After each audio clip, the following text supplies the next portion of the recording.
हे hello friends, कसे आहात तुम्ही सगळे? मी सौरभ सनवणे.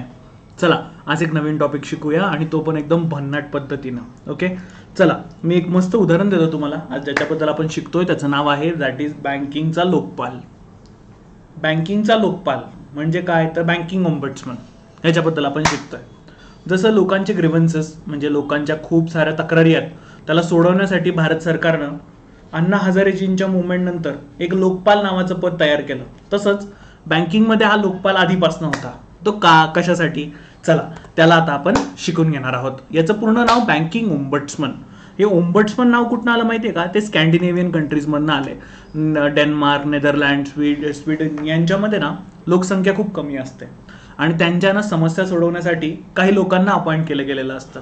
त्यांचं नाव म्हणजे बँकिंग ओम्बड्समन. या बँकिंग ओम्बड्समन बद्दल आपल्याला बघायचं आहे. आपण त्याला मराठीतनं लोकपाल असं म्हणतो. ॲज्युम करा की तुम्ही आता पास झालात आणि तुम्ही एक नंबर घर घेतलं. हे बघा, हे असं वालं मस्तपैकी पुणे आणि मुंबईमध्ये असं भारीवालं घर घेतलं.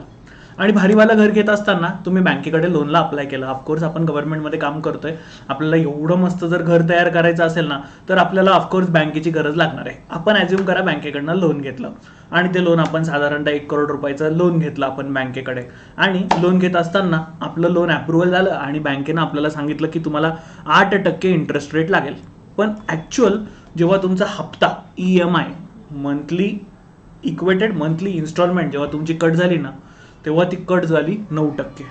आता तुमच्या समोर होतंय काय की तुम्हाला खिशातनं एवढा मोठा पैसा आता भरावा लागणार आहे. ऑफकोर्स 1 करोड रुपयाचा 1% म्हणजे मोठी अमाऊंट होते ती, आणि तेवढा म्हणजे ते तुम्हाला वर्षाला भरायचं आहे. मोठी अमाऊंट आहे ती. तुम्ही आता बँकेकडे गेलात आणि चिडलाच बँकेवरती की तुम्हाला कळत नाही का, आणि तुम्ही आधी 8% सांगतात आणि 9% लावतात. कुठला न्याय राव हा? योग्य आहे का हे असं वागणं? आता तुम्ही बँकेकडे गेले की बँक म्हणते थांबा थांबा थांबा थांबा, आमचं एक तक्रार निवारण केंद्र आहे, जरा तिथे जा. त्याला म्हटलं जात असतं ग्रीव्हन्सल रिड्रेसल मेकॅनिझम. आता हे म्हणजे काय झालं माहिती का? राजा मारी त्याला कोण तारी, हो की नाही? राजा मारी त्याला कोण तारी, हे तर असं झालं आता.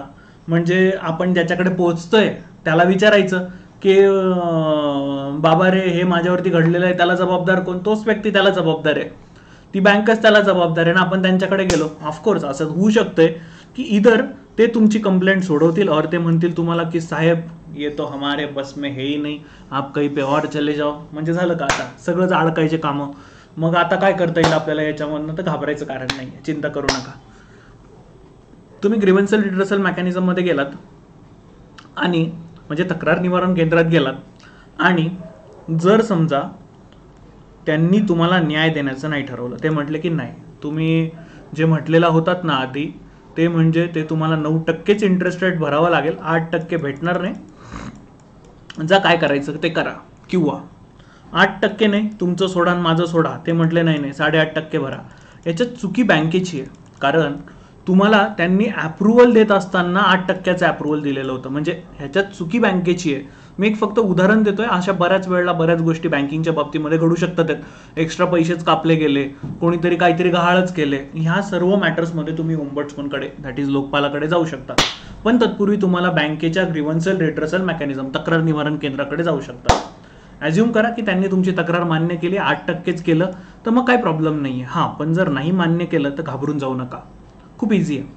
तुम्ही जाऊ शकताय ते म्हणजे बँकेच्या ओम्बड्समनकडे. हो, पण ग्रीव्हन्सल रिड्रेसल मेकॅनिझम मध्ये तुम्ही गेल्यानंतरच्या 1 महिन्याने 1 मंथ दॅट इज 30 डेजच्या स्पॅन नंतर तुम्ही ओम्बड्समनकडे जाऊ शकता. त्याच्या आधी तुम्हाला जाणं अलाउड नाही आहे. ओके, हा जो बँकिंग ओम्बड्समन आहे ना, या बँकिंग ओम्बड्समनला Reserve Bank of India appoint करते. RBI, Reserve Bank of India त्याला अपॉइंट करते.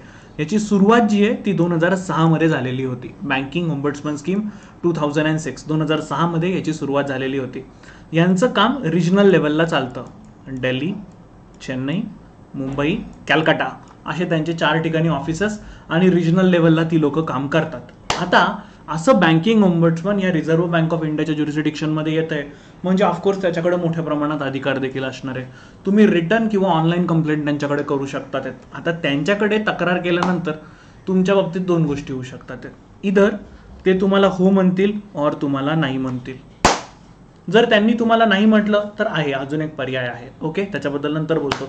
पण जर त्यांनी तुम्हाला हो म्हटलं की हां याच्यात बँकेची चुकी आहे, अप्रुव्हल दिला 8% आणि इंटरेस्ट रेट लावला 9%, मग तुम्ही अशा सिच्युएशनला तुमच्याकडे दोन गोष्टी होतात. एक, जर बँक हो म्हटली आणि तुमचं त्याच्यात नुकसान झालेलं असेल तर 20 लाखापर्यंतच्या नुकसानाची भरपाई बँक तुम्हाला, दॅट इज ओम्बड्समन, तुम्हाला भरून देऊ शकते. तुमचं नुकसान किती मोठं झालेलं आहे, 1 करोडचं जरी झालेलं असेल तरी 20 लाखापर्यंतचीच मदत ते तुम्हाला नुकसान भरपाई म्हणून देऊ शकतात.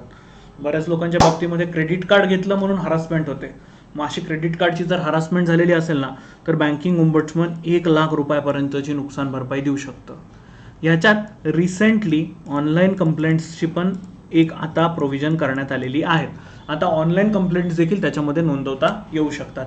एक अजून ॲज्युम करा मी तुम्हाला आत्ता इतक्यात बोललेलं होतं, आय होप तुम्हाला सगळ्यांना आठवत असेल की ते तुम्हाला येस म्हटले, पण ते जर तुम्हाला नाही म्हटले तर मी तुम्हाला म्हटलं ना घाबरून जाऊ नका, आपल्याकडे एक अजून पर्याय आहे आणि त्या पर्यायाकडे आपण जाऊ शकतोय. जर ते तुम्हाला नाही म्हटले तर आपल्याकडचा शेवटचा पर्याय उरतोय, तो म्हणजे deputy governor of RBI. Okay, हा डेप्युटी गव्हर्नर ऑफ RBI मात्र हा सगळ्यात शेवटचा रिसॉर्ट असतो, सगळ्यात शेवटचा माणूस. इसने अगर सुन लिया तो झिंगा लाला, अगर नहीं सुना तो हो गया, फिर भाई तुम तो फिर भगवान भरोसे ही हो गए, म्हणजे तुम्हाला आता देवाचाच भरोसा उरलेला आहे. ओके, तर हा लास्ट रिसॉर्ट आहे रिझर्व्ह बँक ऑफ इंडियाचा गव्हर्नर. म्हणजे जर तुमच्या विरोधात बँकेनं काही चुकीची गोष्ट केलेली असेल तर घाबरून जाऊ नका. बँकिंग ओम्बड्समन ही एक खूप चांगली स्कीम आहे, बँकेचा लोकपाल ही खूप चांगली स्कीम आहे, तिला नीट समजून घ्या. आणि परीक्षेसाठी पण काही महत्त्वाचे मुद्दे आहेत याच्यामध्ये, जसं की ओम्बड्समनची नियुक्ती ही RBI करत असते. जर तुम्हाला प्रॉब्लेम झाला तर ग्रीव्हन्सल रिड्रेसल मेकॅनिझमकडे पहिले जायचं, मग ओम्बड्समनकडे जायचं. आता ओम्बड्समनने जो काही निर्णय दिलेला आहे त्याच्या 6 महिन्यानंतर तुम्ही, म्हणजे जो काही निर्णय देतात ते, किंवा जर निर्णय दिलेला नसेल ते, तर दिलेल्या डेटपासून, म्हणजे ज्या डेटला तुम्ही तिथे गेलेला आहे त्याच्यानंतरच्या 6 महिन्यानंतर तुम्ही RBI गव्हर्नरकडे जाऊ शकतात. ओके, ह्यांच्या पण हातामध्ये बरेच सारे पॉवर्स असतात आणि तेही तुम्हाला मोठ्या प्रमाणात मदत करू शकतात. ही झाली बँकिंग ओम्बड्समनची स्कीम. दोस्तांनो, तुम्हाला कसं वाटलं हे सेशन नक्की सांगायला विसरू नका. मी सौरभ सरोने अनअकॅडमीवरती देखील शिकवतो. हा माझा मोबाईल नंबर आहे 81 49 61 0280. लेक्चर झालं की मला माझ्या या नंबरवरती पिंग करा. रोज संध्याकाळी 8:15 आणि 11 वाजता असेच खूप सारे शॉर्टकट आणि मस्त मस्त प्रश्न आपण सोडवत असतो, त्यात भेटूया आणि खूप सारे प्रश्न सोडवूया. मला माझ्या या नंबरवरती व्हॉट्सॲपवरती पिंग करा. तुमचं नाव आणि तुमचा डिस्ट्रिक्ट टाकायला मला विसरू नका. डिस्ट्रिक्ट म्हणजे कोणत्या जिल्ह्यातनं तुम्ही बिलॉंग करता ते मला टाकायला विसरू नका. मी तुम्हाला सगळ्यांना माझ्या व्हॉट्सअप ब्रॉडकास्टवरती ॲड करेन. ही फॅसिलिटी ॲब्सोल्युटली फ्री आहे, तिचा फायदा घ्या सगळ्यांनी. चला, जय हिंद. परत भेटूया पुढल्या सेशनमध्ये आणि शिकूया काहीतरी नवीन. बाय.